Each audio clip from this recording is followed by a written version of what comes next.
Hola, ¿qué tal? Muy buenas noches, 8:45, momento de las noticias. Mi nombre es Juan Carlos Sandoval y le presento nuestros titulares. Banco Industrial, siempre de tu lado, presenta los titulares.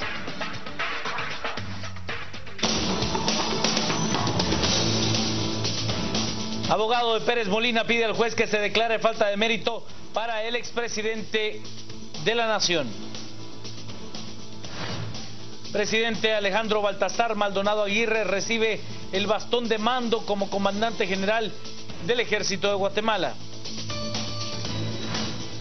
Manuel Valdizón asegura que la próxima vicepresidenta del país será la doctora Raquel Zelaya, esto a pesar de que la terna no ha llegado al Congreso. El Tribunal Supremo Electoral ultima los preparativos para un fin de semana de votaciones en todo el territorio nacional. En Europa, más de 100.000 niños han solicitado asilo en este continente solo en el primer semestre del 2015. Banco Industrial, siempre de tu lado, presentó los titulares. Comencemos con las noticias. Audiencia de primera declaración, segundo día en contra del expresidente de la República, Otto Fernando Pérez Molina. Escuche usted. El expresidente no se abstuvo de declarar. Otto Fernando Pérez Molina dijo sí al ofrecimiento del juez Miguel Ángel Gálvez y comenzó su defensa asegurando que él no vendería nunca su dignidad por dinero de la línea porque ni siquiera le aceptó soborno al Chapo Guzmán. Porque lo que ellos dicen que yo recibí esos $800,000 no vale mi dignidad, no vale mi nombre, no vale mi familia, porque eso no tiene precio. Y le puse un ejemplo en donde no hubiera podido tener eso. Un ejemplo en donde expuse mi vida y en donde lo hubiera podido negociar. Pero yo no soy de esa clase de personas. Yo soy una persona recta, soy una persona dispuesta a servir, soy una persona comprometida con Guatemala. No soy perfecto, eso sí, señor juez. ¿Puedo cometer errores? Sí, y he cometido errores. Pero le puedo decir que en su mayoría los errores han sido de buena fe, no errores premeditados como quieren hacer ver, no errores de mala fe, no errores para dejar de servir y menos para robarle dinero a los guatemaltecos. Eso no lo he hecho y no lo voy a hacer, y por eso estoy aquí presente, por eso estoy dando la cara. Hoy mismo en la mañana una persona me decía: presidente, ¿qué está haciendo aquí? Si hubiera ido hace 5 o 6 días. Y dije: tengo una responsabilidad conmigo y por supuesto que tengo responsabilidad con el pueblo de Guatemala, tengo responsabilidad con mis hijos, tengo responsabilidad con mis nietos. Y por eso es que estoy aquí. Y voy a seguir estando para dar la cara, para demostrar mi inocencia y para demostrar que si hubo errores, no fueron errores de mala fe. Que si hubo errores, no fueron errores intencionales para ir a ver a quién se le estaba estafando o a quién se le estaba robando. Porque errores podemos cometer todos. Aquí creo que perfecto en la tierra no hay. El mandatario asegura que el MP y la CICIG no tienen pruebas con sustento porque presentan escuchas telefónicas donde, según Otto Pérez, dicen que le dijeron que dijera. En una de las conversaciones, que aquí no tengo el número, pero se habla de que el presidente dice que esto es un relajo y que entonces el presidente ordena que abran 4 cuentas. Imagínese eso, señor juez.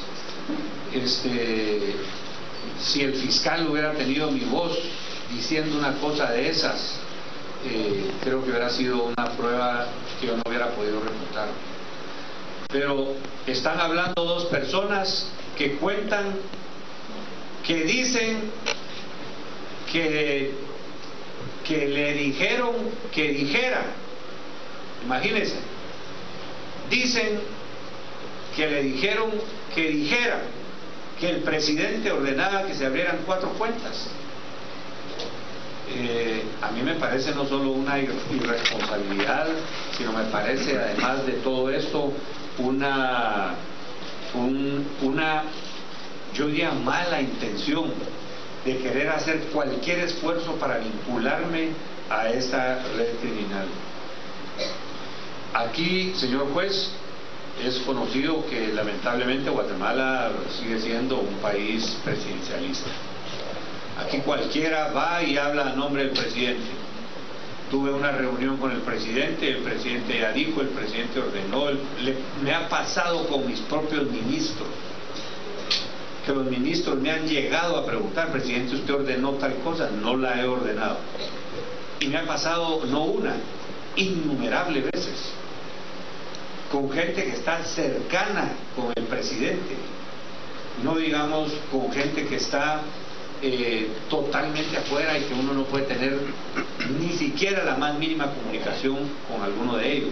El presidente Otto Pérez Molina cuestionó la legalidad de las escuchas telefónicas que realizó la CICIG y el MP. He de contarle ahora que el abogado César Calderón también dio una defensa bastante airada del presidente de la República y pidió falta de mérito en el caso. Las noticias nacionales son presentadas por Azúcar de Guatemala.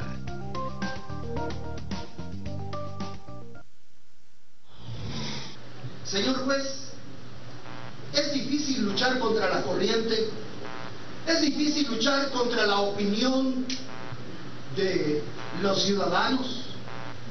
A veces no entienden el derecho, a veces piensan que esto es cualquier cosa. No, esto es una ciencia, porque tiene sus propias normas, sus propias reglas, sus propias características.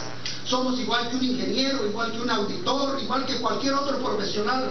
Trabajamos con las ciencias sociales, y a pesar de que las ciencias sociales van lentas, muy atrás de las ciencias naturales, el derecho no ha dejado de ser una ciencia, y es una ciencia por excelencia. Y por eso se requiere que los que venimos al foro, esto se llama foro, los que venimos al foro sepamos de derecho para dar la calificación típica de los hechos, no porque se nos antoja, no porque alguien está diciendo metan al bote a ese viejo ladrón, metan al bote a ese viejo tal por cual. No, señor juez, ese no es un linchamiento, este es un proceso penal, no es un linchamiento. Por lo tanto, yo, como muchas veces le he dicho al fiscal Morales, que es un amigo respetable, yo no estudié para gánster, estudié para hacer alegatos jurídicos, y justamente es lo que he hecho hoy. Y le he dado a usted la pauta, señor juez, de que usted no puede dictar auto de procesamiento en contra del señor Otto Pérez Molina, aunque la sociedad, por anticipado, por las fotografías, por la bocona de algunos, esté condenado socialmente. Esta es una pena adelantada. Usted es el fiel de la balanza, y aunque ya externó opinión una vez, le pido que sea objetivo, señor juez, porque un ciudadano como yo y un ciudadano como el señor Otto Pérez Molina no viene a clamar justicia, sino a exigir un sistema de legalidad en donde se resuelva de acuerdo a la ley y no a intereses mezquinos. Por lo tanto, con fundamento en el artículo 272 del Código Procesal Penal, le pido que otorgue la falta de mérito en los 3 delitos por los cuales está procesando a mi patrocinado. Muchas gracias, señor juez. Dice usted, en una de las escuchas telefónicas salió la voz de la ex vicemandataria Roxana Valdetti. En el segundo día de audiencia de primera declaración del expresidente de la República, Otto Fernando Pérez Molina, el Ministerio Público presentó una escucha telefónica donde por primera vez se escuchó la voz de la ex vicepresidenta Roxana Valdetti, sosteniendo una conversación con Estuardo González alias Eco, referente a una reunión donde se mencionaban las cantidades de dinero defraudado que debía ser entregado a quien en principio Valdetti se refirió como el presi, retractándose momentos después y diciendo presidente de la empresa. Mire, estaba platicando con el jefe en la reunión de anoche. Ajá. Entonces me estaba contando de los números que hicieron. Ajá. Yo personalmente sabe que a Julio yo ya le tengo desconfianza. Correcto. Entonces yo no creo que el presidente de la empresa tenga que pagar eso. Yo creo que deberíamos de hablar con Mari. No, ya se modificó hoy, pero ¿por qué no le ha querido avisar nada? hasta que no tenga en mis manos un documento que varía hacia bastante abajo lo que están poniendo. Sí, usted, porque yo ya saqueo poco a poco, me voy separando y quiero que el presidente también se separe, ¿verdad?, de la empresa. Dentro de la misma llamada, Valdetti añade que poco a poco se va separando de la empresa y que quiere que el presidente también se separe. Porque yo ya saqueo poco a poco, me voy separando y quiero que el presidente también se separe, ¿verdad?, de la empresa. Y mire, y poco a poco separamos al gerente de la empresa de ahí lo vamos haciendo como lo hizo conmigo. No se preocupe. Oye, poco a poco nos vamos separando. Perfecto. Gracias. Así son. Chao. He de contarle que Alejandro Maldonado Aguirre recibió hoy el bastón que lo acredita como comandante en jefe de las Fuerzas Armadas. A menos de 24 horas de estar juramentado en el Congreso como presidente de la República a Alejandro Maldonado, el Ejército le entregó el bastón de alto mando y darle el cargo como comandante general. Para el ministro de la Defensa, este es un proceso establecido en la Constitución y por ello se le rinde honores al mandatario. En mi calidad de ministro de la Defensa Nacional, presento a usted, señor presidente de la República de Guatemala y comandante general del Ejército, el saludo en nombre de todos los soldados, hombres y mujeres de uniforme, a quienes representan las unidades de las fuerzas de tierra, aire y mar que participan en esta ceremonia. Para el ministro de la Defensa, Williams Mancilla, este es una muestra de la obediencia de las fuerzas militares al presidente. Este acto militar hace manifiesta nuestra subordinación al poder con el cual ha sido usted investido. Con las noticias más importantes del día, he de contarle ahora que el Tribunal Supremo Electoral ultima los detalles para las elecciones de este fin de semana. El Centro de Operaciones del Tribunal Supremo Electoral se encuentra ya en los últimos preparativos previos al día de las elecciones este domingo. Según la directora electoral del TSE, ya están entregadas las boletas electorales en la mayoría de los departamentos para que empiecen a ser trasladadas a los diferentes municipios. Estamos concluyendo con el embalaje de las cajas electorales que se van a enviar a cada junta receptora de votos.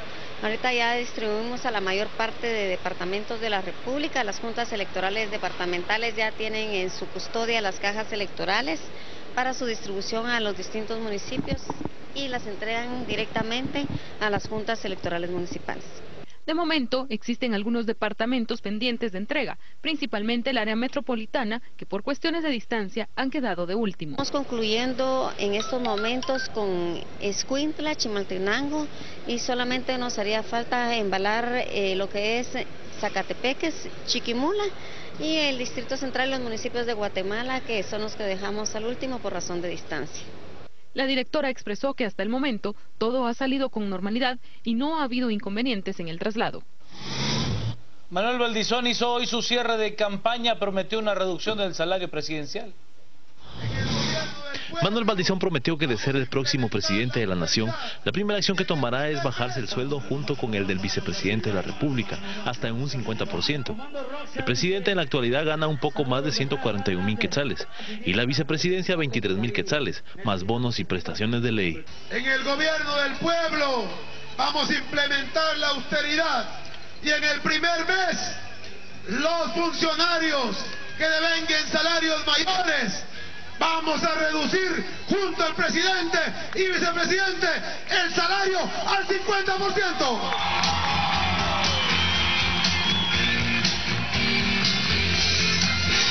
Valdizón al llegar al poder asegura que subastará todos los vehículos lujosos de la presidencia y que de su bolsa pagará viajes y viáticos. Y hoy quiero hablarles que en el gobierno del pueblo el primer mes se pondrán a subasta todas las camionetas blindadas y onerosas y no vamos a alquilar. Se pondrá a subasta en el Parque Central para que la compre el mejor postor, porque el ministro del gobierno del pueblo va a ir en su propio carro. ¿Qué les parece? No van a haber viáticos ni van a haber viajes. Y quien también realizó su serie de campaña fue Sandra Julieta Torres Casanova. Antes de las 12 horas de este viernes, Sandra Torres, candidata presidencial de la Unidad Nacional de la Esperanza, cerró su campaña política en San Cristóbal Verapaz, Alta Verapaz. Durante su discurso se enfocó en ofrecer los programas sociales. Yo me comprometo que al ganar la presidencia, además de mi familia Progresa, yo le voy a dar a los niños y a las niñas su desayuno y su almuerzo en todas las escuelas públicas.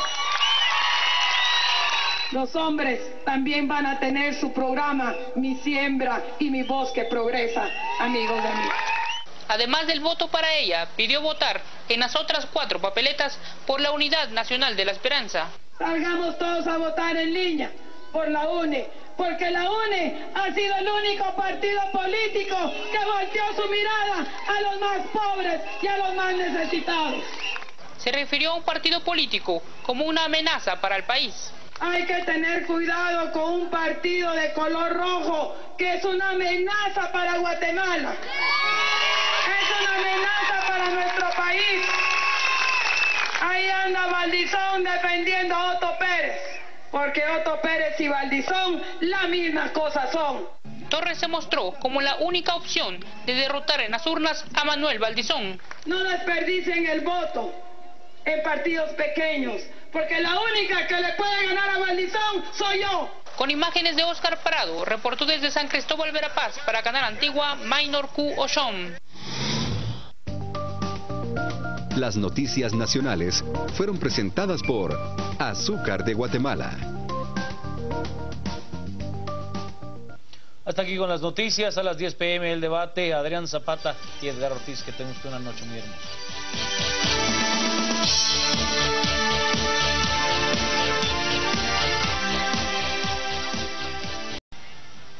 Buenas noches, bienvenidos. Hoy día viernes a las 8:45. Es un gusto estar con ustedes y arrancar con esta edición de nuestro programa que discute los hechos ocurridos a lo largo de la semana y por supuesto a lo largo del propio día de hoy en que el expresidente Otto Pérez Molina fue escuchado en el proceso que habrá de arrancar, si así lo decide el juez, en contra de él. Si es que el próximo día martes, cuando se conozca la resolución del juez, termina siendo vinculado Otto Pérez Molina, ya no como presidente, como expresidente de la República, al proceso que la CICIG y el Ministerio Público piden en su contra. Bienvenida, doña Carmen Ortiz. Buenos días, buenas noches, don Juan Luis y compañeros.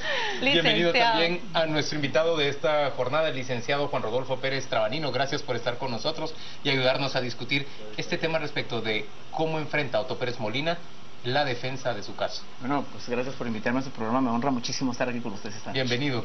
Pablo Hurtado. Buenas noches, don Quique. Empezamos con su análisis en general de lo que vimos hoy en esa sala ante el juez, cuando la defensa de Otto Pérez Molina hace una locución y él también casi de 1 hora. ¿Cuál es su análisis general de lo que se escuchó hoy de parte del expresidente de la República ante el MP y el juez? Mire, yo quisiera hacer una distinción muy importante. El proceso penal es vulnerable de analizarse de muchas formas. Por supuesto que desde la perspectiva procesal y adelantándonos a lo que podría pasar, podríamos tener un análisis. Bueno, el Ministerio Público hiló de una forma lógica, sistemática, los medios de investigación que ha podido obtener hasta la fecha y que eventualmente podrían vincular al expresidente en el caso La Línea, incluso a nivel de director o líder del grupo criminal. Eso es por un lado. Por otro lado, lo que significa el proceso penal desde la perspectiva de comunicación, porque es un proceso público que todos lo vimos, y a mí en lo personal me pareció interesante la forma en que la defensa del expresidente fue abordada. Me parece que fue analizada previamente, me parece que obedece a líneas estratégicas muy bien definidas. Desde el día de ayer, cuando el expresidente va a un programa de radio y en forma muy humilde reconoce que está pasando el peor día de su vida, que se siente humillado y que la está pasando mal y que aún así está poniendo su cara ante el proceso. No estoy intentando hacer una defensa oficiosa, pero me parece muy interesante el mensaje que él empieza a mandar, a diferencia de lo que sucede con Rosana Valdetti, que llega a la sala de sesiones con yo diría con mucha arrogancia, muy de madrugada para que no la vieran. De madrugada, escondiéndose exactamente, burlándose a veces de lo que escuchaba o de lo que se les indicaba al Ministerio Público. Los memes en el Face y en el Twitter fueron fieles testigos de lo que pasó en ese proceso y la forma en que la sociedad reaccionó ante la defensa de Roxana Valdetti, que fue de burla incluso, la demeritó muchísimo. Hoy veo al presidente con una defensa más seria, insisto, que a mi juicio me parece que estratégicamente está mejor diseñada, le da una cara humana y hace que los guatemaltecos en términos generales nos vamos empáticos hacia lo que él está pasando, porque al final es un tema de justicia, lo entendemos, y si él es culpable de lo que se les indica, pues ojalá sea condenado en el debido proceso. Pero por otro lado nos hace ser empáticos hacia lo que él está pasando y hacia la situación del país, un país que lamentablemente tiene a su expresidente, a su ex vicepresidenta presos. Eso no es fácil para los guatemaltecos y creo que por ahí están explotando un poco la sensibilidad de la gente. Aunque hay mucha gente que está satisfecha con que se encuentran, diría yo, la gran mayoría satisfechos con que estos dos personajes se encuentren sometidos a la ley, y hoy esta defensa del expresidente Pérez Molina les parece cínica en muchos sentidos. Yo creo que cada quien va a observar lo que quiera ver. Al final, insisto, es un tema de percepciones. Igualmente, yo, por ejemplo, pude percatarme que algunas personas empiezan a dudar de la culpabilidad del presidente y lo planteaban como una duda. ¿Será posible, será posible que el expresidente Pérez Molina realmente sea inocente? Precisamente por eso, porque han de haber percibido ese cambio de actitud. Lo ven tal vez más fuerte. Él ha sido una persona que ha querido enfrentar al juez. Cada vez que se le ha dado la oportunidad de hablar, él no dice que no, presenta sus propios argumentos. En el caso de Roxana Valdetti, ella no quiso hacerlo en su momento tampoco. Se ha mostrado mucho más entero. Toma notas, pero para su defensa no toma notas para repetir el Padre Nuestro, que era una señal también de debilidad. Entendemos entonces que en este momento es tan importante la parte jurídica como la parte comunicacional. Por supuesto, yo diría que sí. El proceso penal tiene esa característica por ser público. La percepción es muy importante, lo que piense la gente es muy importante, especialmente en los juicios de interés público. Vi que el presidente, un gran acierto a mi juicio, desde el punto de vista estratégico, fue que declaró. Y eso hizo que enfrentara los hechos pues desde una perspectiva muy valiente, si lo queremos ver así. No estoy defendiéndolo, insisto. Pero se atrevió a declarar, versus a una Roxana Valdetti que no declara y lo hace por ella su abogado. Y esas son diferencias que marcan la diferencia al final en lo que la gente lo pueda pensar. Que la percepción ciudadana es esa. Hoy estaba hablando con dos personas muy sencillas de mi oficina y me dicen: mire, licenciado, pobre el presidente, es que la señora lo envolvió. Eso quiere decir que está funcionando la estrategia. Por supuesto. Hay una cosa en esa misma línea, Juan Rodolfo, dos cosas en esa línea. Una, es parte procesal, parte estrategia de comunicación. Cuando evita recusar al juez César Calderón al inicio, por las dos veces que el juez mencionó al presidente en la audiencia de Roxana Valdetti, donde incluso él, ya al final, cuando lo hace en la declaración final de César Calderón, le plantea muy airadamente y muy frontalmente que él ya tenía un criterio, pudiendo habérselo dicho desde el inicio y evitar todo este proceso. Eso comunicacionalmente en ese momento choca, y la cara del juez cuando se lo hace ver resiente el tono y la forma en que le está reclamando. Eso es tanto procesal, porque es una estrategia procesal, pero principalmente fue una estrategia comunicacional, la forma y en el momento en que lo hizo Calderón. Por supuesto, el abogado Calderón pudo haberlo hecho desde el principio y decirle: señor juez, usted ya adelantó opinión y en esa virtud lo recuso. Y el juez, aunque no estuviera de acuerdo, había tenido que suspender la audiencia y esto se hubiera ido a una sala a conocer la recusación.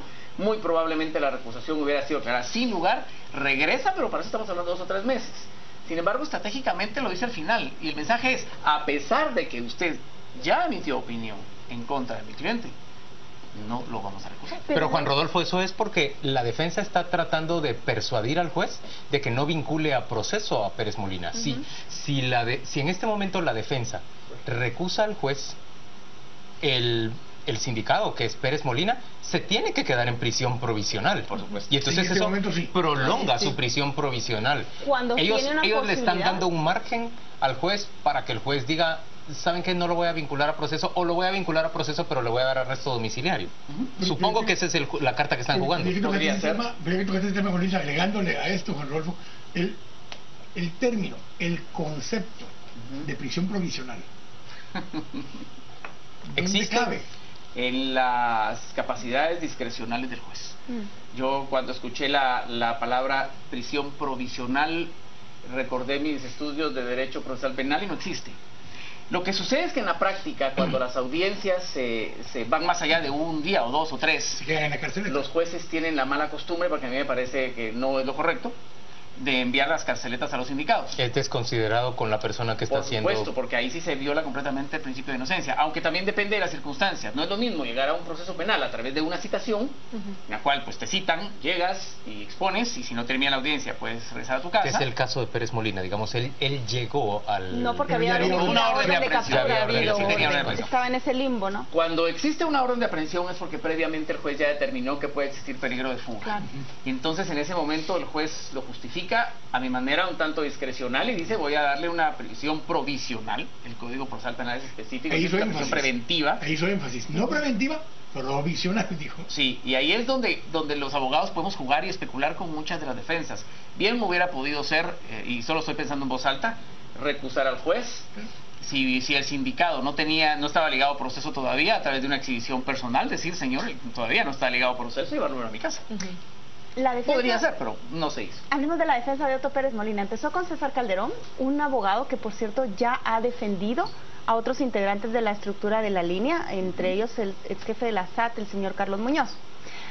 Hoy suma a Moisés Galindo, un abogado defensor de Byron Lima y de Efraín Ríos Montt. De militares. De militares. Tiene un pool de abogados, el expresidente, que le está diseñando su estrategia mediática, jurídica, de una manera bastante fina por lo que podemos ver.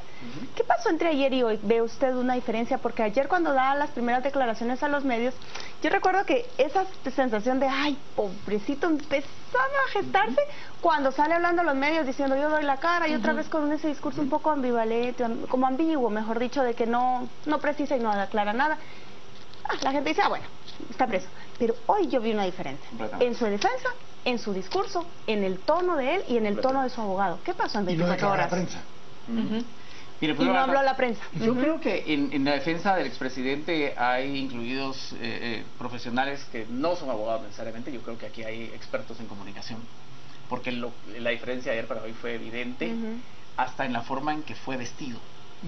Los colores eran más accesibles, una camisa celeste. Hay todo un tema de psicología del color que los expertos en comunicación la conocen muy bien. La corbata roja de ayer no era apropiada. Por supuesto, era muy agresiva. Además que nos recordaba a otro partido político. A su aliado. Pero además era muy agresiva. Hoy llegó diferente. Su mirada se veía como más agotado, con una mirada mucho más triste, que no sé si uno puede tener un control permanente sobre sus gestos. Ayer se veía muy cansado. Se veía cansado, pero yo diría que entre ayer y hoy yo lo vi peor hoy. Yo lo vi hoy más cansado y tal vez eso tenga que ver con que lo había visto más pausado también. Su lenguaje corporal era menos agresivo. Eso yo creo que mitigó muchísimo lo que el espectador ve del conflicto, porque lo disminuye. Ahora, licenciado, ¿pero qué tanto puede afectar este manejo de las emociones y de la percepción de la gente la decisión de un juez o el proceso? Entiendo que hay una estrategia de comunicación dirigida hacia el juez y otra hacia la opinión pública, pero ¿qué tanto eso realmente puede incidir en la resolución o en la sentencia? Voy a dar mi percepción del asunto, porque insisto, al final, imagen es percepción. Mi percepción es que él va a ser ligado a proceso y le van a dar prisión preventiva, y yo creo que ni San Judas Tadeo, que es el abogado de las causas imposibles, los va a salvar de esto. Sin embargo, el proceso no hay que verlo en función de esta primera declaración, sino lo que viene. Yo creo que aquí hay dos tipos de audiencias. La audiencia primaria para el expresidente, por supuesto que es el juez y los actores de justicia, pero hay una audiencia secundaria e intermedia que es muy importante. Medios de comunicación, sectores de poder, por ejemplo, la población. En la medida que la presión disminuya en los medios de comunicación y en la ciudadanía, eso quizá en el futuro, a un futuro inmediato o tal vez más lejano, le permitiría una ventana de oportunidad. Pero Juan Rodolfo, como le puedo permitir una ventana de oportunidad, también puede ponerle más difíciles las cosas.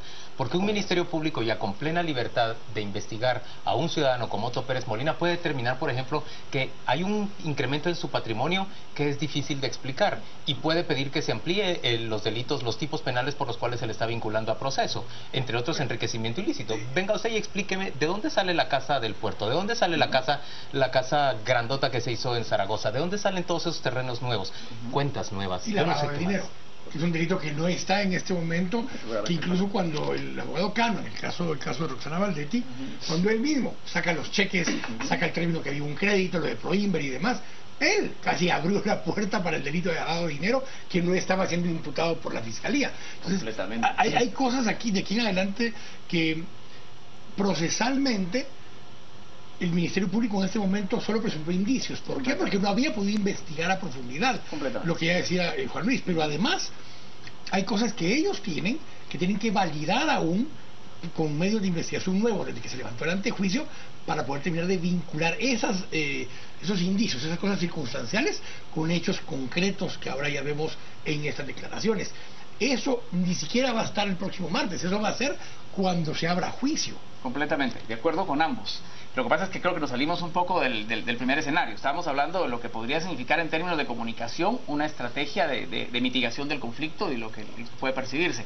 Ahora vamos al tema procesal otra vez. Por supuesto que el expresidente despojado del antejuicio lo va a hacer susceptible y así va a ser de una investigación muchísimo más profunda.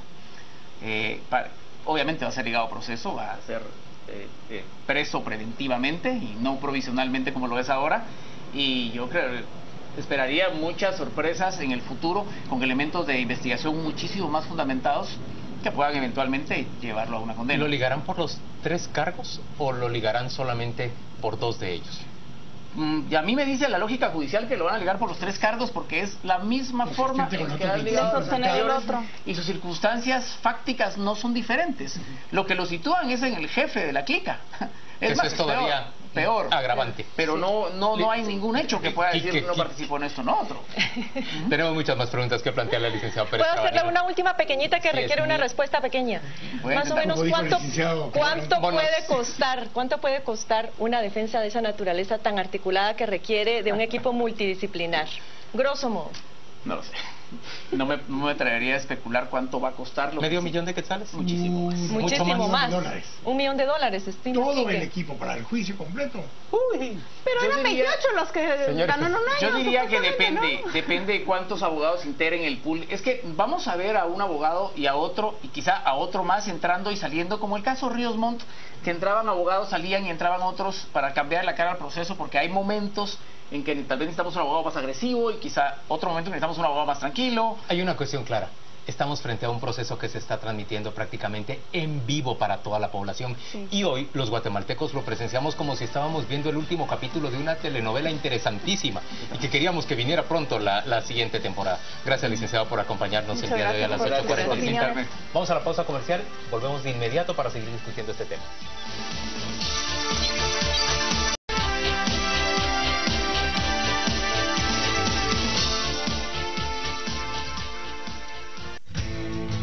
Este segmento es patrocinado por Excel Automotriz, cero preocupaciones. Viernes para discutir lo que ha ocurrido el día de hoy en la audiencia en la que se ha escuchado a Otto Pérez Molina refutar la argumentación del Ministerio Público y la Comisión Internacional contra la Impunidad. Déjenme plantear el punto al principio. A ver, a mí me parece que el expresidente Pérez Molina muestra una presencia de ánimo que me sorprende y me genera admiración. ¿Por qué razón? Porque el día de ayer estaba enteramente abatido, pero así abatido de lo emocional como estaba, fue capaz de tomar notas y de responder el día de hoy a toda la argumentación del Ministerio Público y la CICIG con una defensa, digamos, hilada, estructurada y construida. No estoy diciendo que enteramente persuasiva, pero en algún punto sí persuadía. Por lo menos minaba la credibilidad de la argumentación del Ministerio Público y de la CICIG. Me parece que el tipo desarrolla una explicación bastante clara y además, como ya nos dijo el licenciado Pérez Trabanino, hace una argumentación que busca manipular en términos emocionales a la gente diciendo: yo estoy aquí para defender mi honor y mi honor no vale $850,000 y no sé qué más cosas. Pero luego, cuando termina su argumentación y el juez le da la palabra al Ministerio Público, el Ministerio Público, con una habilidad impresionante, le plantea la pregunta que es como jalar el anzuelo al pez que ya lo mordió, y le dice: usted dijo que hay un terreno que es propiedad suya. ¿De qué terreno nos está hablando? Entonces Pérez Molina, por razones procesales, de estrategia procesal, tiene que responder: a mí mi abogado me recomienda que yo no conteste a ninguna de sus preguntas, no voy a contestar a ninguna. Ahí se debilita buena parte de su argumentación. Aún cuando el juez le había explicado: si usted habla y rinde declaración, va a tener que someterse después a una serie de preguntas. Pero entonces ahí me parece a mí que ¿qué es lo que estaba tratando de hacer el MP, o qué presumo yo que estaba tratando de hacer? Estaba tratando de hacerlo declarar sobre el terreno que él tiene en Zaragoza, que es el más viejo que él tenía, para cuestionarle rápidamente si ese terreno había sido ampliado por medio de la compra que hizo un subordinado de Juan Carlos Monzón, subordinado en términos laborales, porque esta persona entiendo que trabajaba para Juan Carlos Monzón, y poder demostrar la vinculación, que está vinculado a la línea, vinculación completa con la línea vía este testaferro que le sirvió a Pérez Molina para ampliar su finca en Chimaltenango. Pero no lo atrapó. El anzuelo. No, pero aquí tenemos que entender una cosa. Esta es una primera audiencia donde lo que se plantean son indicios. La pregunta esa la hacen así porque el Ministerio Público ya sabe que ese terreno es anterior, pero los demás son posteriores, y el vínculo que dice Juan Luis, ellos ya lo tienen documentalmente, pero no tienen que demostrarlo todo ahora, porque hay una cosa que como público en general no se comprende. No pueden divulgar todas sus pruebas en esta primera audiencia, porque es como enseñar tu naipe a la hora que vas a jugar un juego. Tenés que reservar información, porque si no le das tiempo anticipado a la defensa de prepararse para votar tus argumentos a la hora del juicio. Entonces, para que la población entienda, hay muchas cosas que el Ministerio Público las tiene, otras que las tiene que terminar de hilvanar por la investigación que ya está autorizado, y otras que las va a sacar hasta que sea el momento oportuno en el juicio, para que hasta ahí las trate de rebatir Pérez Molina. Yo preveo, como licenciado Pérez Trabanino, que Pérez Molina va a ser ligado a proceso por el juez, enviado a prisión preventiva y abierta una investigación que va a abarcar muchas más áreas respecto a él, y se va a tratar de demostrar, ampliar los delitos en su contra, y va a tratar de demostrarse que él se enriqueció ilícitamente. Luego, no sé si al final va a terminar siendo, aunque la fiscal general asegura que sí, condenado por su participación en la línea. Pero me parece que sí se va a encontrar muchísima evidencia de enriquecimiento ilegítimo, y que de una manera o de otra Pérez Molina está en este momento prácticamente condenado a ser hallado culpable no solo de uno, sino de muchos otros delitos. Yo pienso que sí lo van a ligar a proceso, porque desde donde yo lo miro es muy sencillo. Lo que tenía que demostrar el Ministerio Público en esta audiencia es que el presidente, el mero mero, el dueño de la finca, es Otto Pérez Molina. Y los indicios que ha presentado en esta y en el caso de Roxana Valdetti son muy claros. Los integrantes de la estructura hacen alusión a alguien que está por arriba de ellos, a quien le rinden cuentas y a quien involucran de una manera de subordinación. Entonces es muy fácil, sí. Y aparte hay otra cosa. Esto no solo lo está mostrando el MP acá, lo ha asegurado la CICIG en aquella conferencia donde dan certeza de que es él. Quiere decir que están mostrando dos cartitas de toda la baraja. No es un juicio exactamente, aunque yo estoy segura que mucha gente que está siguiendo este proceso por televisión, alejada de la jerga judicial y de los procesos judiciales, está segura que están juzgando a Otto Pérez Molina y que lo están encontrando culpable de haber participado en la línea.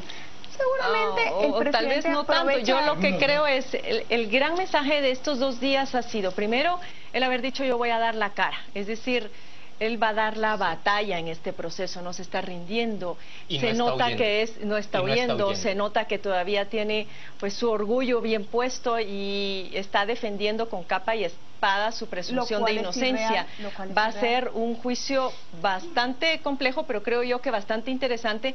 Pero de hecho las reacciones ya ahora es, si bien hay algunas personas que consideran que no va a haber salvación, hay otras que ya lo están viendo como víctima, hay otras que están dudando de su culpabilidad y hay otras que están dudando incluso de que el juez en algún momento vaya a dictar sentencia y que dicen, Dios mío, ojalá que este hombre no nos gane la batalla. Es decir, 2 días bastante particulares con mensajes simbólicos que hay que atender. Pero hay que decir claramente las cosas. Es mentira que el presidente dé la cara y que esté enfrentándolo, porque esta misma semana, cuando renuncia a las 7 de la noche y a las 12 menos 22 minutos llevan la carta al Congreso de la República, no renunció con una carta igual es que yo no estoy diciendo, ni estoy defendiendo que él finalmente dio la cara. No, pero el mensaje discursivo, Exacto. digamos, la intencionalidad del discurso ha tratado de mantener esa pero consecuencia. Lo que yo te quiero decir, Carmen, es como la contraparte de ese discurso. Yo entiendo que no es que tú lo creas, sino él da un discurso verbal, pero en acciones él hizo lo opuesto. No renuncia con una carta, se esconde de su casa, no se queda ahí, se va a casa presidencial. Nunca dijo que iba a renunciar, siempre nos decía, no, voy a dar la cara, 24 horas después. En aquí hay una cosa interesante no en la parte de la estrategia, y la van a ir viendo poco a poco. En la parte de Roxana Valdetti, Mario Cano reconoce que la línea existe, reconoce que el líder de la línea es Juan Carlos Monzón.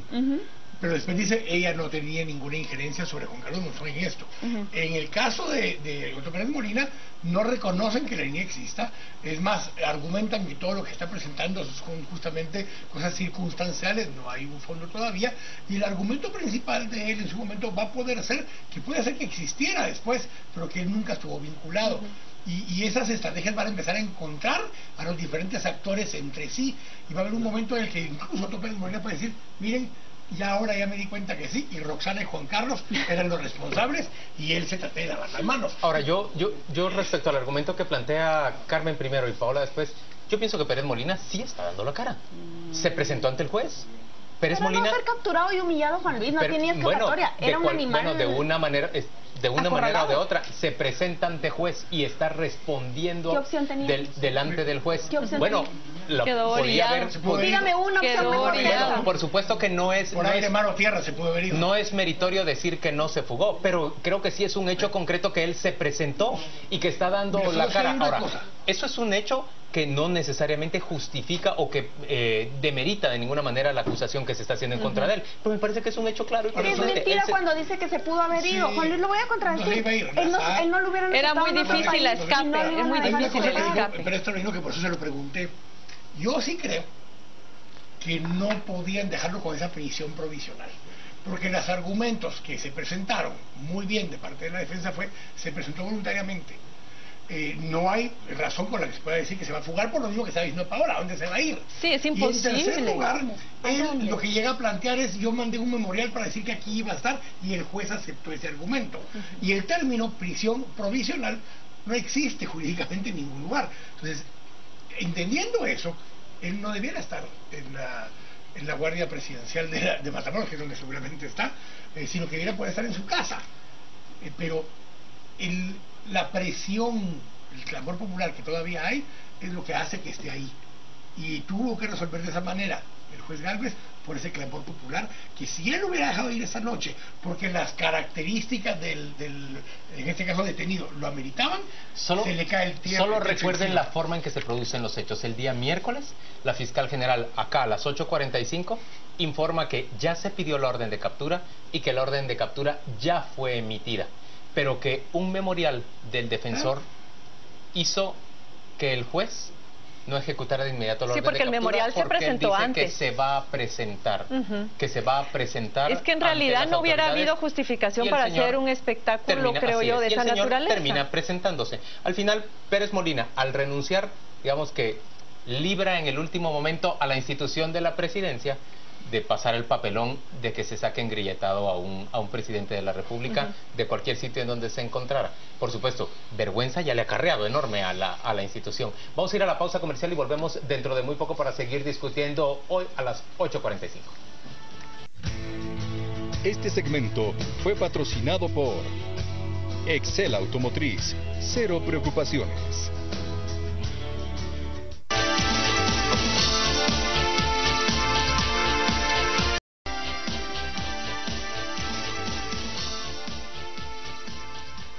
De vuelta en este viernes a las 8:45, mucho más de qué hablar, señores, respecto a esa audiencia en la que hoy Otto Pérez Molina tomó la palabra, pero a ver, entre las poquitas cosas que han ocurrido esta semana en Guatemala, poquititas nada más, contamos con un nuevo presidente constitucional de la República, don Alejandro Baltasar Maldonado Aguirre. Diría Juan Carlos. Como diría Juan Carlos, sí. Pasa de ser magistrado de la Corte de Constitucionalidad por más de 8 años consecutivos, pasa a ser vicepresidente de la República y ahora presidente ante la renuncia de Otto Pérez Molina. Se trata de una de una decisión de gran relevancia en el país. Él va a ser presidente hasta el 14 de enero próximo y él ha enviado ya al Congreso de la República una terna de candidatos a ser designados vicepresidente.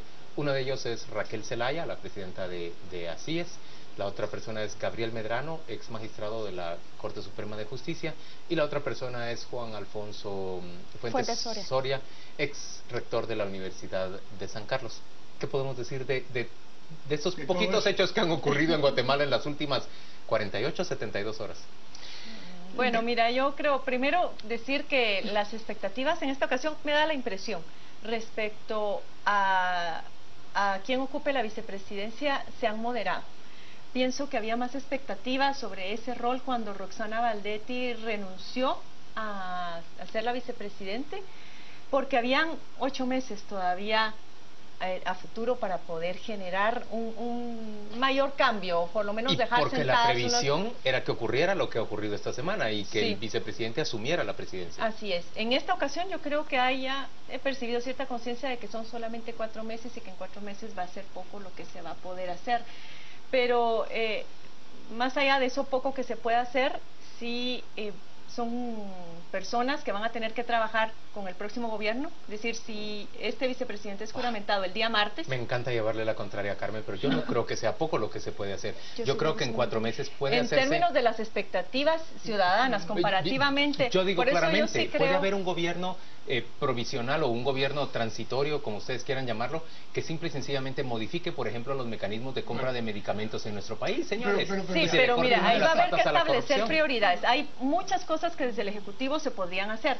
Otras tantas van a depender del Legislativo, con lo cual yo creo que acá la clave, más allá de lo del Ejecutivo y los cambios que se puedan hacer a nivel de gabinete y la transición que va a estar a cargo de ese plan, la otra cuestión es cómo establecer un pacto o un acuerdo con los diputados que sean electos este fin de semana, de manera también de generar ciertos compromisos o una hoja de ruta con los temas más sensibles que debían de ser abordados en la próxima legislatura. Yo creo que el presidente y quien quede designado como vicepresidente tenían una función particular a partir de la renuncia de Otto Pérez Molina, y es devolverle algún grado de dignidad a la institución de la presidencia de la República.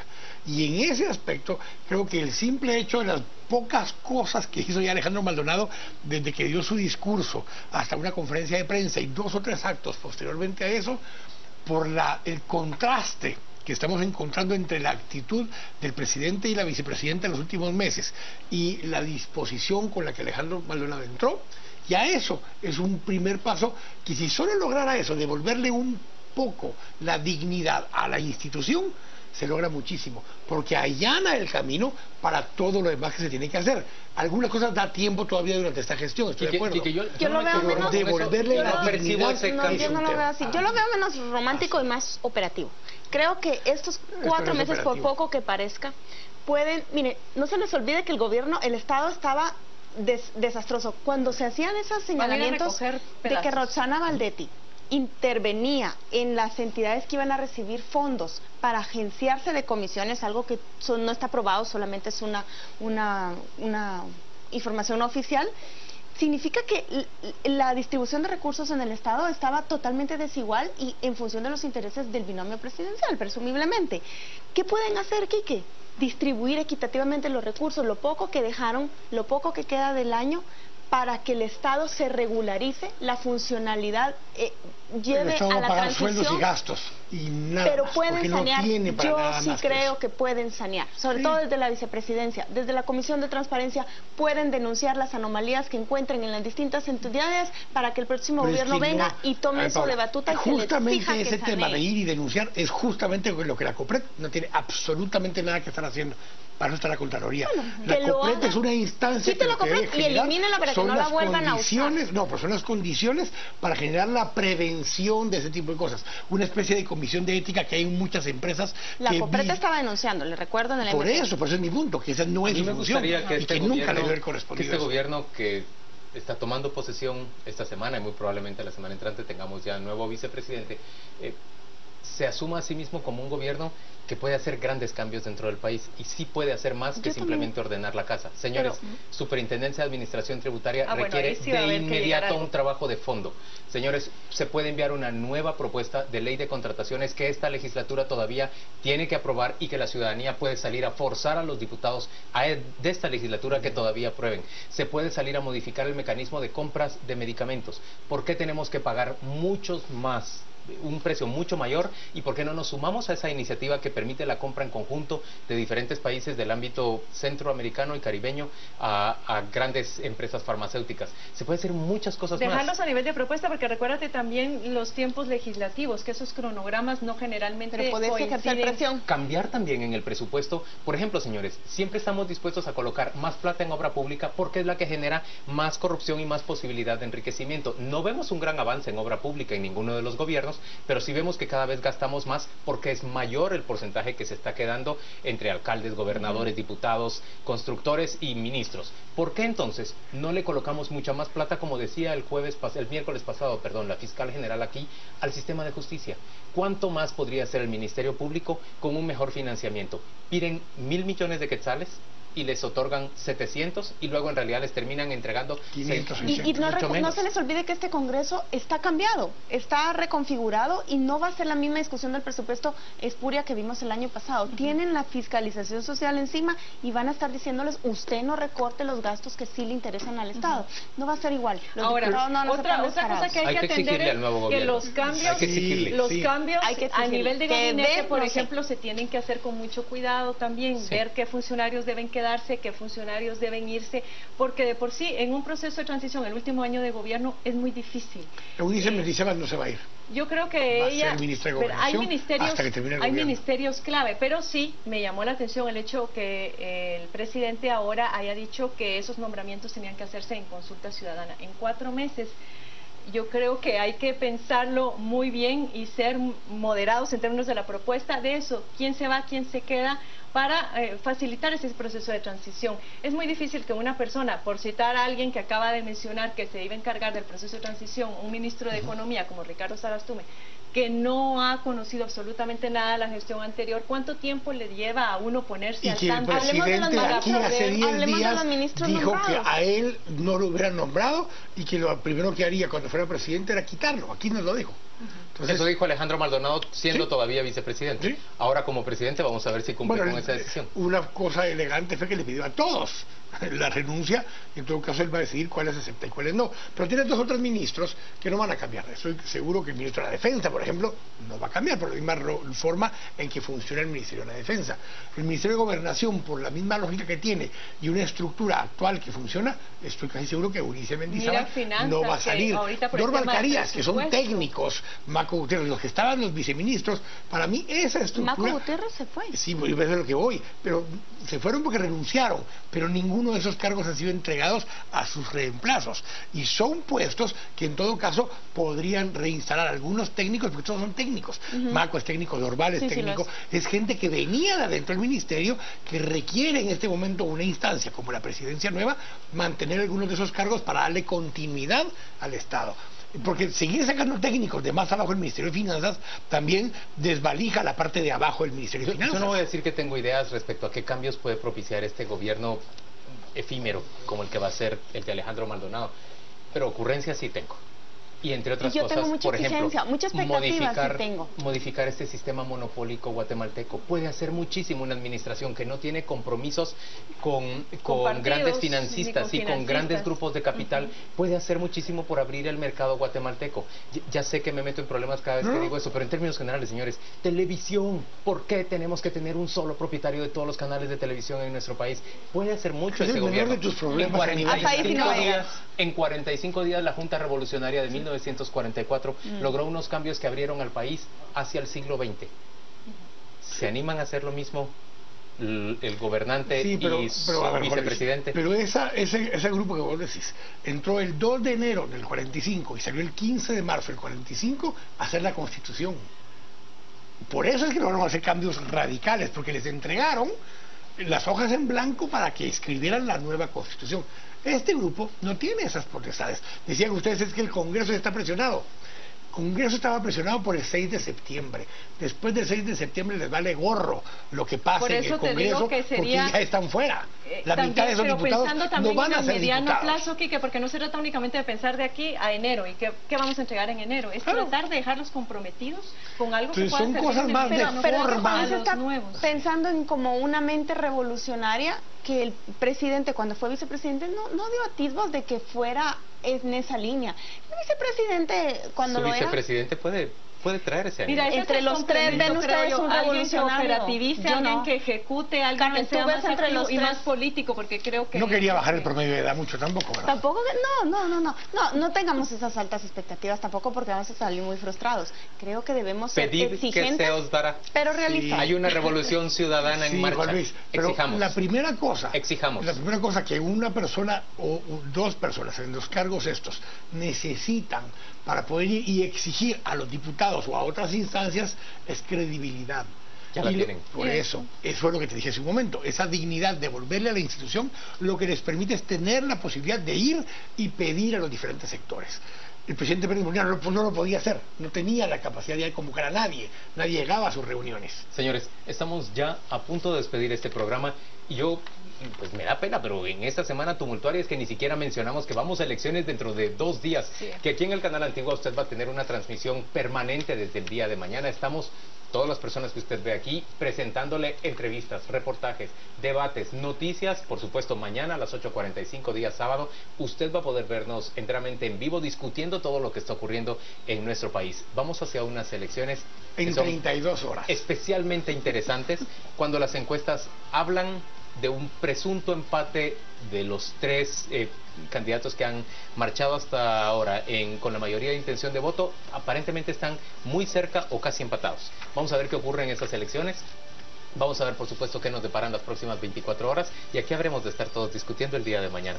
¿Nos despedimos así? Nos despedimos ni ganadores ni perdedores. No hay ganadores porque ahora van a ser el domingo, quizás. Candidatos a ganadores y perdedores. Mucho ánimo para todos. Que tengan ustedes una feliz noche y, por supuesto, desde mañana nosotros estamos ofreciéndole toda la información importante referente a esta gran cita del 6 de septiembre, elecciones generales en Guatemala.